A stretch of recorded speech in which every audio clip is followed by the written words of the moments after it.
सब ने ये जाना कि प्रभु की शरण कैसे ग्रहण करें, ये भी जाना कि प्रभु क्या है, उसकी महिमा, उसकी स्तुति को जाना। कृष्ण भगवान ने जो गीता में बताया था, उस सारे संदेश को हम लोग मनन कर रहे थे। और कल हम ये चिंतन कर रहे थे कि वह परमेश्वर जो सर्वव्यापी, सर्वंतर्यामिन, सर्वशक्तिमान, अजर अमर अभय नित्य पवित्र शुद्ध बुद्ध मुक्त स्वभाव है, जो अंतर्यामी होने के साथ साथ पतित पावन है, माता पिता बंधु सखा, और जो सभी का दाता, सभी को क्षमा करने वाला, दयालु और न्याय करने वाला ईश्वर है, जिसके अनेक अनेक नाम है, जो सब जगह है, सब घट में है, सबके अंदर बसा हुआ है। उस प्यारे ईश्वर की तरफ जाने के लिए हम सब लोगों को क्या उपाय करना चाहिए, तो नाम जपने का तरीका भी बताया था। साथ में ये भी कहा था कि आपका जपा हुआ नाम व्यर्थ नहीं जाएगा। मैंने मीरा का उदाहरण दिया था कि नाम नाम बिन न रहे, सुनो सयाने लोग। जपा हुआ नाम नाम पैदा कर देगा, आपका सम्मान बढ़ा देगा, आपके बाद भी आपका नाम दुनिया में रहेगा। और ये जपा हुआ नाम आपका लोक भी सुधारेगा, परलोक भी सुधारेगा। मीरा की कोई संतान नहीं थी और मीरा का कोई शिष्य भी नहीं था, लेकिन मीरा का नाम आज भी है और मीरा का नाम हमेशा रहेगा। उदाहरण दिया गया था। तो ये सब इसलिए बताया गया कि समय निकालकर प्रभु का नाम जपना सीखिए। ये भी बताया था कि नाम जपना, मंत्र जाप करना और जाप करते करते ध्यान में जाना, और ध्यान से ध्यान हट जाए तो फिर नाम जपते जपते फिर ध्यान में जाना। इस तरह से आप अपने मंत्र को सिद्ध करें, प्रभु से अपने आप को जोड़ें। ये सारी चीज़ों की चर्चाएं हुई और अब आज हम इससे आगे के मार्ग पर जा रहे हैं। इसके बाद में आता है कि दवाई भी बता दी गई, तरीका भी बता दिया गया। अब परहेज की बात है। परहेज क्या करना है? परहेज है कि हम अपना स्वर्ग तो बना रहे हैं, लेकिन हमारा बनाया हुआ स्वर्ग खराब ना हो जाए, जिंदगी खराब ना हो जाए, गलत रास्ते पर ना चल पड़े, चीज़ें बनी बनाई हमारी हाथ से ना छूट जाएं। तो उसके लिए कृष्ण भगवान ने एक संदेश दिया है। त्रिविधम नरकस्येदम द्वारम नाशनम आत्मनः कामः क्रोधस्तथा लोभस्तस्मादेतत्रयम् त्यजेत। श्री कृष्ण ये कहते हैं, त्रिविधम नरकस्य इदम द्वारम, तीन नरक के द्वार हैं और मनुष्य के अंदर ही है। नाशनमात्मनः, जो व्यक्ति के पतन का कारण होते हैं, ऊपर से उठाकर नीचे गिरा देते हैं। और तीनों के तीनों दुर्गुण व्यक्ति के अंदर हैं। हमारे नाभि से नीचे तक का भाग काम और कामनाओं का भाग है, जिसमें तरह तरह के वासनाएं और तरह तरह के आवेश रहते हैं। और नीचे की तरफ ही व्यक्ति जो है दौड़ता भागता रहता है। दूसरा भाग माना जाता है कि व्यक्ति का जो हृदय स्थान है, ये स्थान ऐसा है कि जहाँ लालच का संसार है। ये भी इकट्ठा कर लूँ, वो भी इकट्ठा कर लूँ, सारी चीज़ें हमारे साथ जुड़ जाएं। इसी को कहा गया है कि एक है कुंभकर्ण, एक है रावण और एक है मेघनाथ। इन दिनों में आप देखते हैं दशहरा होता है ना, तो उसके बाद वो तीन पुतले जलाए जाते हैं और तीनों को जलाते हुए कहते हैं कि विजयदशमी हो जाए। विजयदशमी है कि आप अपने 5 ज्ञानेंद्रियों और 5 कर्मेंद्रियों पर विजय प्राप्त करते हुए खुद के मालिक बन जाएं और अपने अंदर के काम को हटाकर राम को वहाँ स्थापित कर दें। तो सबसे पहले तो ये जान लीजिए कि भगवान श्री कृष्ण कह रहे हैं कामः क्रोध तथा लोभ, तस्मात् एतत् त्रयम् त्यजेत, इन तीनों को छोड़िए। तो बात तो लगती है सामान्य सी, लेकिन बात सामान्य नहीं है। क्रोध बैठा हुआ है माथे पर और लोभ बैठा हुआ दिल पर, और काम बैठा है नाभि से लेकर हमारे समस्त नीचे के अवयव इंद्रियों पर। इन जगह पर अपना प्रभाव डाले हुए हैं। रीढ़ जहाँ से शुरू होती है उस स्थान को कहा जाता है ये कुंडलिनी का स्थान है, चित्ती शक्ति का स्थान है, ऊर्जा का वो स्थान है जिस स्थान में हमारी सारी एनर्जी संसार की विषय, वासना, कामना, इच्छा, इस सब में लगी रहती है। तो हमारे यहाँ ये माना जाता है कि 4 पदार्थ सब लोगों को प्राप्त करने चाहिए। वो 4 फल की प्राप्ति है, धर्म, अर्थ, काम और मोक्ष। ये 4 फल प्राप्त करने का मतलब ये है कि एक तो मोक्ष है, दुखों से मुक्ति हो जाए। 2 चीज़ें वे हैं, धन भी हो और कामनाओं की पूर्ति भी हो। पहली चीज है कि आपको इस संसार में सफल होना, धन, समृद्धि, जमीन, जायदाद सब कुछ होना चाहिए, लेकिन धर्मपूर्वक धन आए और धर्मपूर्वक अपनी कामनाओं की पूर्ति करो और ऐसी जिंदगी जीते जीते दुखों से मुक्ति पाओ। तो धर्म है अंगूठा, धर्म है विश्वास। कोर्ट कचहरी में भी अंगूठा लगाया जाता है, कितने भी सिग्नेचर करवा ले अंगूठे का निशान और लगवाते हैं। आजकल तो आपके दरवाजे तक जो अंगूठे से खुल रहे हैं, मतलब निशान लगाइए। आपके आधार कार्ड में भी ले जा करके उन्होंने कह दिया यही लगाना। बाकी तो आजकल लाइक करने में भी ये चल पड़ा। उससे पहले तो ये ऐसे से हिला देने का मतलब ही गलत होता था, झगड़े हो जाते थे जहाँ किसी ने ऐसे से हिलाया। इसके बिना ये सारी उंगलियां बेकार हैं, ये ध्यान रख लेना। अगर अंगूठा नहीं है तो इन उंगलियों का कोई फायदा नहीं है। ये जाएगा, सबके साथ मिलेगा और फिर पावर बनेगी। सारी उंगलियां जुड़ गई, अंगूठा ऊपर आ गया। ये विश्वास है और ये धर्म है। कहते हैं धर्म पूर्वक कर्म करते हुए चलिए। तो ज़्यादा लंबी चौड़ी व्याख्या नहीं की जा सकती, सार में आपको ये बताया जा सकता है कि धर्म पूर्वक धन कमाइए, धर्म पूर्वक जीना शुरू कर दीजिए।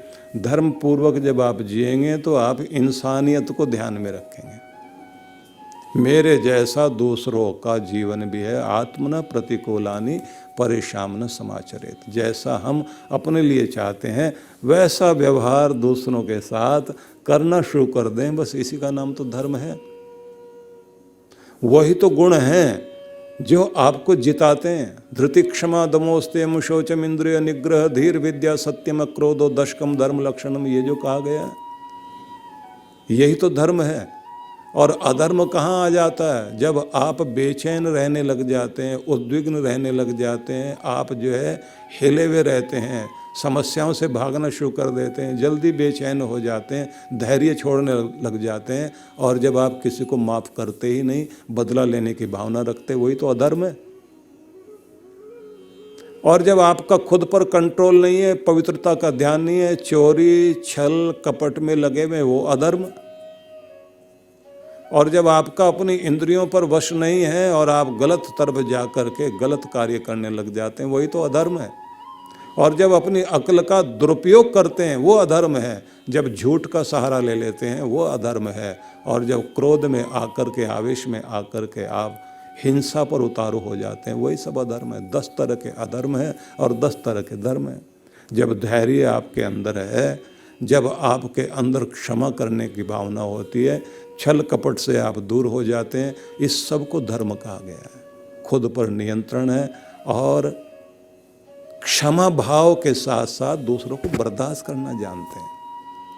अपने क्रोध पर काबू पाया हुआ है, अक्ल का सही उपयोग करते हैं। इन सब को धर्म अच्छा गुण माना गया। कहते हैं धर्म पूर्वक जब जिंदगी आप जीने लग जाते हैं, वो जिंदगी आपको कीमती बनाती है और उसी से कल्याण होगा। लोग कहते हैं ये पुराने तरह की बातें हैं, पुरानी बातें। अब आज की दुनिया में ये कैसे जिंदगी चलेगी इससे? आज के समय में तो आदमी को चालाक होना चाहिए, और धर्म के सहारे बैठे रह गए तो अधर्म वाले आपको लूट के चले जाएंगे। इस तरह की बातें करके हम लोग जो अधर्म का रास्ता पकड़ लेते हैं, और जिसका परिणाम ये होता है कि ये एक ऐसी चीज़ है जो शुरुआत में तो आपको हंसा सकती है, पर जिंदगी भर के लिए रुलाएगी जरूर। गलत रास्ता दुखदायी होता ही होता है, ये बात ध्यान रख लीजिए। और सबसे बड़ी खास बात मैं आपको बताना चाहता हूँ, जिस पर हम सबको विचार करना चाहिए। अगर आप धर्म वाले हैं, योग्य हैं, समझदार हैं, अपने आप को आपने जो है योग्य बनाया, टैलेंटेड आप होने के साथ में आपके अंदर पात्रता है, तो भगवान ने आपको कोई भी चीज़ दी या थोड़ी थोड़ी आपने कमाई, अपने आप को बढ़ाया, तो वो चीज़ आपके पास टिकेगी। नहीं तो जहाँ से आई है वहीं वापस चली जाएगी। मैं उदाहरण देता हूँ आपको। जिन लोगों को एकाएक धन की प्राप्ति हो जाए, किसी हाईवे पर ज़मीन आ जाए किसी की, और वो बिके बहुत अच्छे रेट पर, रातों रात करोड़पति हो जाए आदमी, संपत्ति तो आ गई, किस्मत जाग गई, भाग्य ने आपको दे दिया, लेकिन आप इस लायक नहीं है कि आप संभाल सकें, क्योंकि आपके पास वो गुण ही नहीं है धन से धन कमाया जा सके।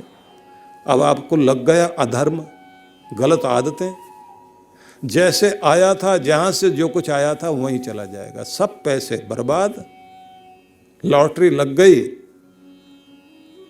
मैंने देखा उन लोगों को जिनके करोड़ों की लॉटरी लगी और उसके बाद में वो फिर वहीं आके खड़े हो गए।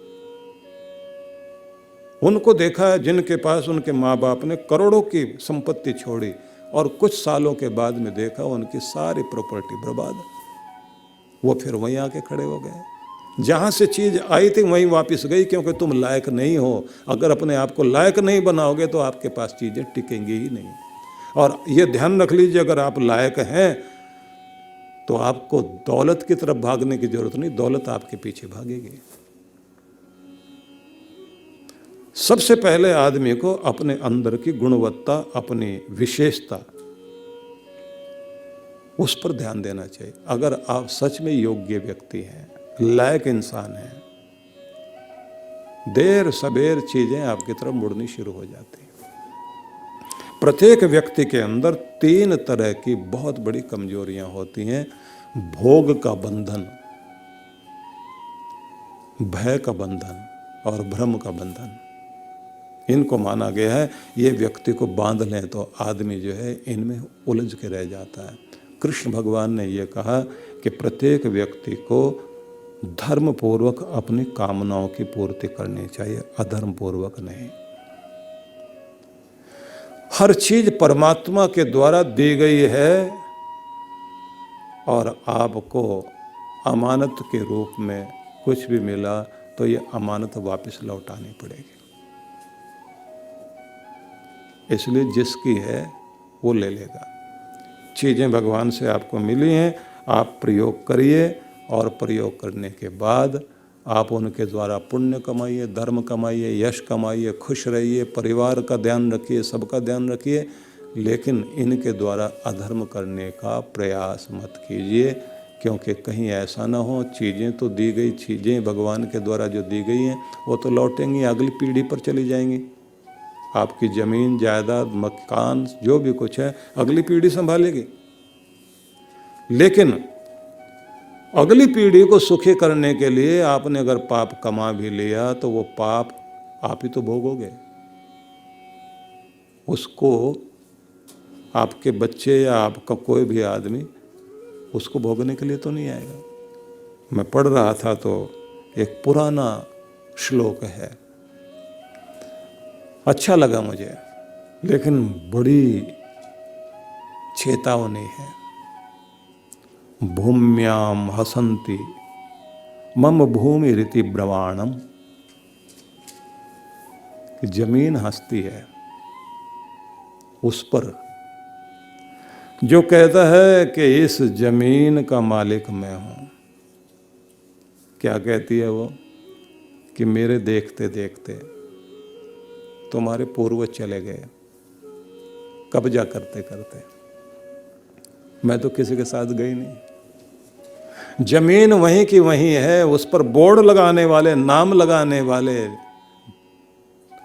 कागज पर नाम लिखने वाले, ये जमीन मेरी है। आते रहे जाते रहे, नाम ट्रांसफर होते रहे।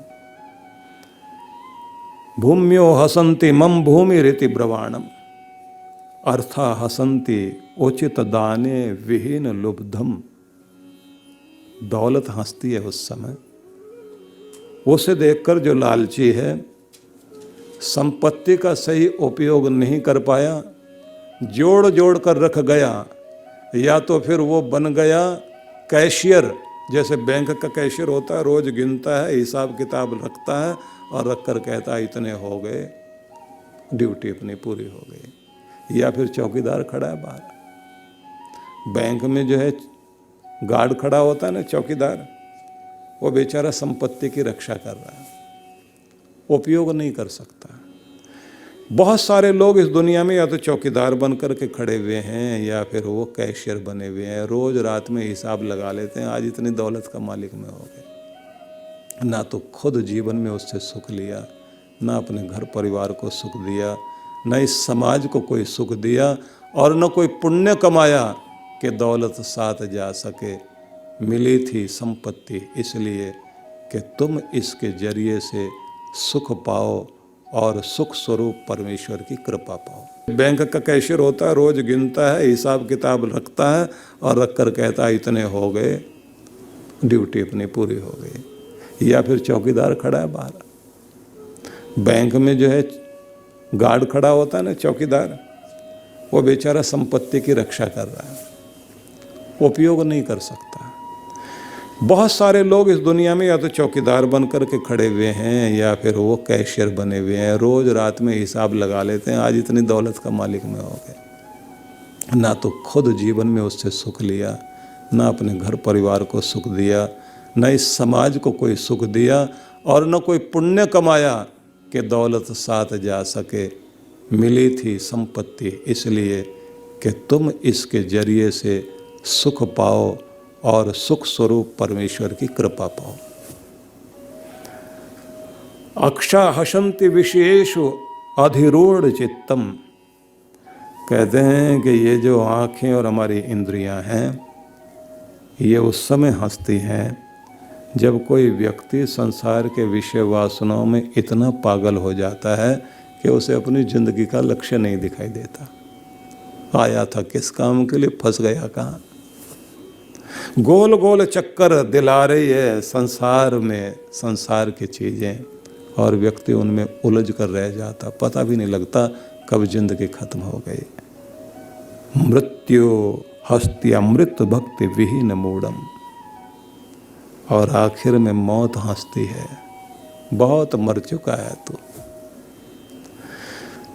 अनेक बार मरा, अब फिर मरने जा रहा है। तुम्हें एक मनुष्य की देह मिली थी इसलिए कि बार बार हर दिन मरता है, रोता है, अपनों के लिए मर रहा है, पाप के लिए, गुनाह के लिए मरते मरते 1000 जन्म तूने ले लिए, लेकिन दुखों का अंत करने के लिए मनुष्य की देह मिली थी, इसका उपयोग नहीं कर पाया। अगर इसका उपयोग कर लेता तो कम से कम जो है अपना लोक भी सुधार लेता और परलोक भी सुधार लेता। एक स्थान पर और वर्णन आया है कि हवा हंसती है,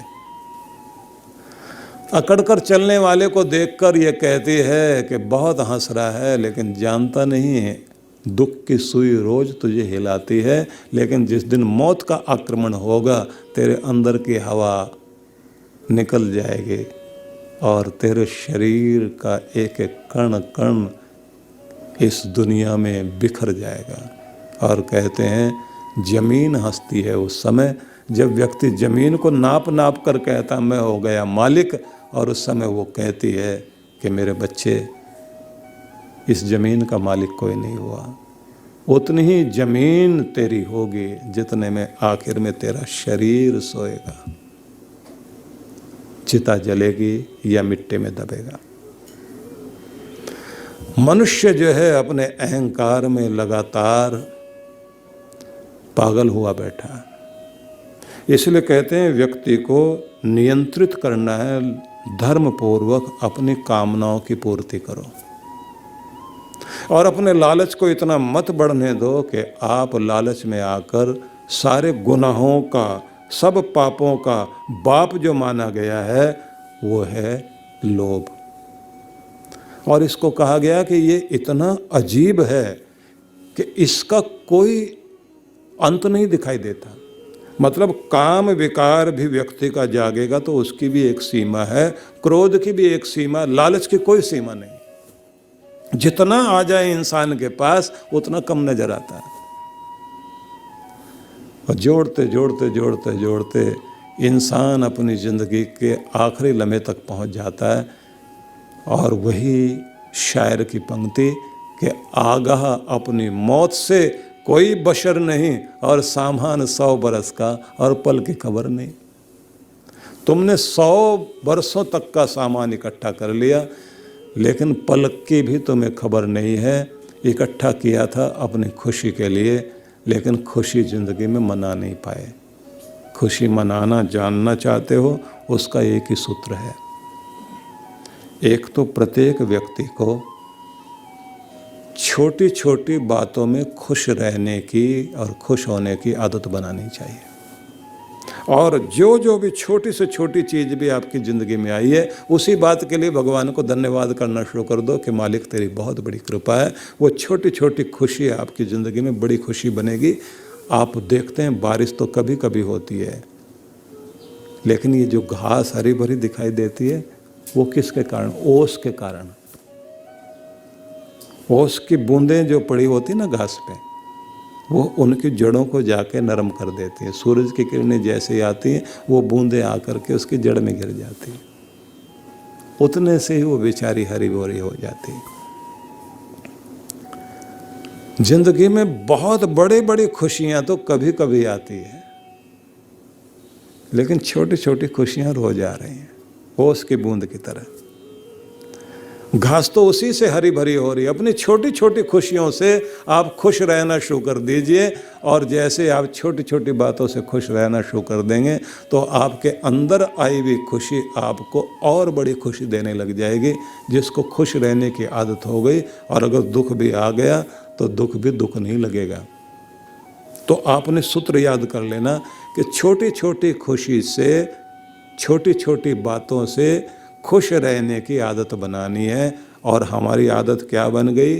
छोटी छोटी बातों से नाराज होना शुरू करते हैं। और लोग क्या कहते हैं, कोई बात ही नहीं हुई तुम जो नाराज होके बैठ गए। कुछ बात भी होती तुम गुस्सा करते, बात तो कुछ भी नहीं है। कोई बात ही नहीं हुई जो तुम निराश हो गए हो। भाई कुछ घटा ही नहीं ऐसा जिसके कारण तुम मुंह लटका करके बैठे हो, मूड खराब कर लिया। हम छोटी छोटी बातों में निराश होते हैं, छोटी छोटी बातों में हम गुस्सा करने लग जाते हैं, छोटी छोटी बातों में हमारा मूड खराब हो जाता है। जब छोटी छोटी बातों में आपका मूड खराब हो सकता है तो छोटी छोटी बातों में खुश भी तो हुआ जा सकता है। आज से आप ये आदत बना लीजिए कि छोटी छोटी खुशियाँ से ही, छोटी छोटी बात से ही, उनसे ही हमने अपने आप को खुश रखना है, खुश होना है। और फिर बड़ी खुशी अपने आप आने लगती है। जैसा अंतर में चित्त हो जाता है, जैसे हमारे अंदर की भावनाएं बन जाती हैं, फिर अंदर एक आकर्षण शक्ति बनती है। और वो फिर वो मैग्नेट आपके अंदर का, वो मैग्नेटिक पावर फिर आपके चारों तरफ से अच्छी चीज़ों को खींचने लगती है। नहीं तो क्या होगा, बीमार बीमारी को खींचता है, दुखी दुख को अपनी तरफ खींचता है, गुस्से वाला गुस्से वाली बातों को खींचता है, और जो कूड़ता हर समय इरिटेट रहता है वो उसी तरह की बातें चारों तरफ देखता है। मैं क्या करूं, मुझे तो गुस्सा आता है, जहाँ भी देखता हूँ गलत बात पर गुस्सा आता है। लोग गलत हैं, जबकि गुस्सा क्यों आ रहा है? क्योंकि उसने आदत डाल ली। बड़ा अजीब उदाहरण देता हूं मैं आपको विचित्र लगेगा। मनुष्य को जब गुस्सा करने की आदत पड़ जाती है तो कभी कभी कोई बड़ी घटना घट जाए तो उसका गुस्सा फिर छोटा नहीं होता। आपके पास ब्रेक है, ब्रेक काम करता है, एक सीमा होती है आपके यहाँ, जिस सीमा तक, जिस बाउंड्री तक गुस्सा आए आपका ब्रेक काम कर जाएगा। एक स्पीड तक गाड़ी चल रही है, ब्रेक ठीक लगेगा। और अगर गाड़ी बहुत तेज चल रही हो और आपने बहुत तेजी से ब्रेक लगा दिया तो एक्सीडेंट ही हो जाएगा। तो आपके शरीर में भी एक बड़ी अजीब शक्ति दी भगवान ने कि आपके पास ब्रेक लगाने की ताकत है। गुस्सा आ रहा है तो गुस्सा आने तक की एक सीमा तक आप अपने आप को रोक सकते हैं, वहां से आगे चला गया फिर ब्रेक नहीं लगेगा। वासना का भी वेग आपके अंदर आए तो एक सीमा तक पहुंचने के बाद आप अपना ब्रेक इस्तेमाल कर सकते हो, नहीं तो आप गए। इसी तरह से आपके अंदर लालच का भी एक सीमा रेखा है, जहां से आप कहते हैं इस चक्कर में नहीं पड़ना, इस लालच में नहीं पड़ना, आप अपना ब्रेक लगा लोगे। और जब आपको ब्रेक लगाने का अभ्यास हो जाएगा तो फिर आप बड़े लालच पर भी ब्रेक लगा सकोगे। जब आपका अभ्यास हो जाएगा तब आप जब बड़े से बड़े क्रोध में भी अपने ब्रेक का इस्तेमाल कर लोगे। नहीं तो क्या होता है, मैं आपको नाम बताता हूं। रूस में बहुत बड़ा नाम रहा स्टालिन का, जोसेफ स्टालिन। मैं कोई उदाहरण कभी भी जो है नकली उदाहरण नहीं देता, मैं आपको बताऊं। स्टालिन जो है, जोसेफ स्टालिन, तानाशाह व्यक्ति था। मनमानी करने की जब लोगों को आदत होती है और पावर हो हाथ में तो उनके सामने कोई बोल नहीं सकता। तो उनका एक मिनिस्टर था जिसका नाम था बेरिया। बेरिया ने उनके द्वारा किए गए कुछ निर्णयों को लेकर के सबके सामने आलोचना की कि यह निर्णय आपका गलत है और इसका बहुत दूरगामी प्रभाव पड़ेगा, आपको ये करना नहीं चाहिए था। कुछ चीज़ों के लिए सलाह कर लेना उचित होता है। आप अगर इसी तरह निर्णय लेंगे तो उसके कारण आपका ही सम्मान घटेगा और जनता में आपका मान घटेगा और इसका प्रभाव जनता भी भोगेगी, आप भी भोगोगे। तो ये मैं आपके निर्णय को नहीं मानता, आपका निर्णय गलत है, ये बोल दिया उसने। अब आप इस समय नॉर्थ कोरिया में एक तानाशाह के विषय में सुन रहे हैं, तो आगे कुछ बताने की जरूरत तो है नहीं। तो स्टालिन को इतना गुस्सा आया, छोटा मोटा गुस्सा आया तो आदमी अपने को ब्रेक लगाता है। सबके सामने गुस्से में आते आते आते आते इतना जोर से गुस्सा आया, आंखें फड़फड़ा रही हैं, होठ उसके जो है फड़फड़ा रहे हैं, नाक जो है फूल गया है और आंखों में लाल डोरे उतर आए, मुट्ठियां कस गई और वो चला उसकी तरफ जहां मिनिस्टर खड़ा हुआ था वो। और जैसे उसने उसको मारने के लिए हाथ उठाया, अपने मिनिस्टर को मारने के लिए जा रहा है, गुस्से में इतना पागल हो गया कि हाथ उठाया थप्पड़ मारने के लिए और उसी समय दौरा पड़ा उसको, लकवा मार गया। ब्रेन हेमरेज भी तो बहुत तेज आपके गुस्सा चढ़ा हुआ हो या तनाव हो या चिंता हो, जो नाड़ियां जो है यहाँ से बराबर से जाती है ना ऊपर मस्तिष्क में, इनमें भी तो ब्लॉकेज होती है ना। जैसे हार्ट की नाड़ियों में ब्लॉकेज होती है ऐसे यहाँ भी होती है, यहाँ भी स्टेंट डाले जाते हैं इधर। अब इतने तेजी से उसको जो है गुस्सा आया, हाथ चलाने के लिए उठाया था, हाथ वहीं लटक गया ऐसे। और आपको आश्चर्य होगा अगले दिन उसकी मौत हो गई। गुस्सा कर लेना तो आसान है और आदत पड़ी भी है लोगों को, बर्दाश्त करने की आदत है नहीं। इसका परिणाम क्या है कि हम लोग अपनी जिंदगी खराब कर रहे हैं। गुस्से में आएंगे गोली चला देंगे, गुस्से में आएंगे डंडा मार देंगे, गुस्से में आए तो तलवार उठा ली और नशा कर लिया और उसके बाद किसी ने गुस्सा दिला दिया, अपना ही बच्चा उठाकर दीवार में फेंक के मार दिया। ऐसे कितने पागल लोग हैं।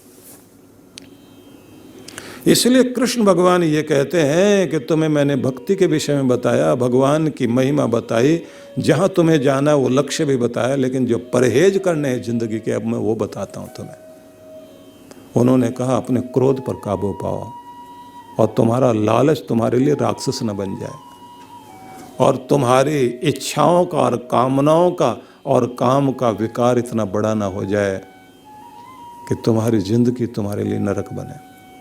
अपने आप को नियंत्रित करना सीखो और जो तुम्हें परमात्मा ने दिया है उस शक्ति का सही उपयोग करो और धर्म से अपने आप को जोड़ो। मैं बार बार कह रहा हूं, हम अपने बच्चों को पढ़ा रहे हैं, लिखा रहे हैं, विदेशों में भेजने की चेष्टा में लगे हुए हैं, विदेश में रहें, बच्चे वहाँ रहें। आप पढ़ाइए, उनको अच्छे से अच्छा बनाइए। धर्म और संस्कार जब तक नहीं देंगे आपके बच्चे धनी हो सकते हैं, जब वो धर्मी नहीं होंगे ना तो आपकी कद्र करेंगे, ना खुद की जिंदगी की कद्र करेंगे, ना अपने रिश्तों की कद्र करेंगे। सुन सुन करके बहुत बड़ा दुख होता है। उत्तर प्रदेश के एक बड़े शहर में घटना घटी थी। एक कर्नल साहब बड़ी मेहनत करके उन्होंने अपने दोनों बच्चों को, दोनों बेटों को पढ़ाया। अमेरिका में वो जॉब करने के लिए चले गए और एक दिन कर्नल साहब की पत्नी मर गई। तार दिया उन्होंने, टेलीग्राम दिया, फोन करा, सूचना दी कि भाई माँ मर गई है, तुम आ जाओ। बेटा छोटे वाला आया अंतिम संस्कार करने के लिए और पिता ने कहा बड़े वाला क्यों नहीं आया, उसी के हाथ से तो माँ का अंतिम संस्कार होना चाहिए। बहुत जोर दिया, पहले तो बोला नहीं, आखिर में उसने कान में क्या कहा, पिताजी उसने ये कहा था कि इस बार तुम चले जाओ, मेरे लिए ज़रा मुश्किल रहेगी, अगली बार मैं आ जाऊंगा। बोले अगली बार मतलब? बोले अगली बार का मतलब है कि पिताजी के मामले में जब पिताजी की मौत होगी तो मैं आ जाऊंगा, अभी माँ वाले में तुम चले जाओ। इतना सदमा लगा उस आदमी ने कि मैंने सब कुछ जोड़ के अपने बच्चे पढ़ाए, लायक बनाया, उनको वहाँ भेजा, ये लायक बने वो लोग। दिल में बैठ गई बात, एक तो पत्नी के जाने का गम, लाश पड़ी हुई घर में, बाथरूम में गया और जाकर अपने आप को गोली मार ली और उससे पहले कागज पे लिख दिया कि बेटा दोनों का ही संस्कार करके जा, बड़े को आने की जरूरत नहीं है। आप क्या कहोगे? ये लायक बना रहे हैं हम अपने बच्चों को। विदेश चला जाए मेरा बेटा, कनाडा चला जाए मेरा बेटा, अमेरिका में चला जाए मेरा बेटा, ऑस्ट्रेलिया में चला जाए मेरा बेटा, चला तो जाएगा, लेकिन आपका बच्चा आपसे दूर गया, खुद से भी दूर हो गया। धर्म चाहिए जिंदगी में। इसलिए कृष्ण भगवान ने कहा मैंने भक्ति बता दी तुम्हें, दुख से छूटने का रास्ता बता दिया, लेकिन तुम्हारी जिंदगी की जो जंजीरें हैं अब वो बताता हूं, इनसे अपना छुटकारा पाओ, नहीं तो तुम्हारा कल्याण नहीं हो सकता। बड़ा दर्द होता है, सुनाते हुए भी दर्द होता है। इसलिए मैं आपसे निवेदन करना चाहता हूं, इन कथाओं की बहुत आवश्यकता है। आपके बच्चे सुखी रहें, आपकी ज़िंदगी सुखी रहे। बहुत बड़ा आदमी बनने के चक्कर में इतने छोटे मत बन जाना, आपकी ज़िंदगी आपके हाथ से चली जाए। माँ बाप अकेले बैठे हुए भारत में, मैंने वृद्धाश्रम खोल रखा है भाई। क्यों? पीड़ा नहीं कहना चाहता आपके सामने, बस अपनी आत्मा को परमात्मा की तरफ लगा